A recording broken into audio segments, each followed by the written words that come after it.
तोहरा चलते ही दीवाना बदमाश हो जाए।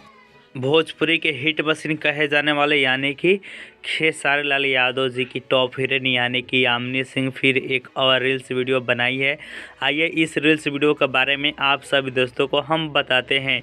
चलिए तब तक आप हमारे चैनल को सब्सक्राइब नहीं किए तो यार सब्सक्राइब करके वीडियो को लाइक कर दीजिए, क्योंकि इस चैनल पर भोजपुरी से रिलेटेड हर एक पल का न्यूज़ दिया जाता है दोस्तों। ठीक है, तो आइए जानते हैं इस रील्स वीडियो के बारे में दोस्तों। ठीक है, तो यह आपके सामने जो स्क्रीन चल रहा है दोस्तों, इसमें आप देख पा रहे होंगे खेसारी लाल यादव जी के टॉप हीरोइन यानी कि यामिनी सिंह जी ने एक रील्स वीडियो बनाया है जो कि गाना है तोहरे चलते ई दीवाना बदमाश हो जाई। ठीक है दोस्तों, इसी गाने पर इस रील्स वीडियो को बनाया गया है और यह आया हुआ है, एक गाना का शूटिंग हो रहा है, उसी के सेट से यह वीडियो वायरल हुआ है दोस्तों। अगर आपको देखना है तो यामिनी सिंह के इंस्टा अकाउंट पर जाकर देख सकते हैं, फुल ऑडियो वहां पे अपलोड है। ठीक है।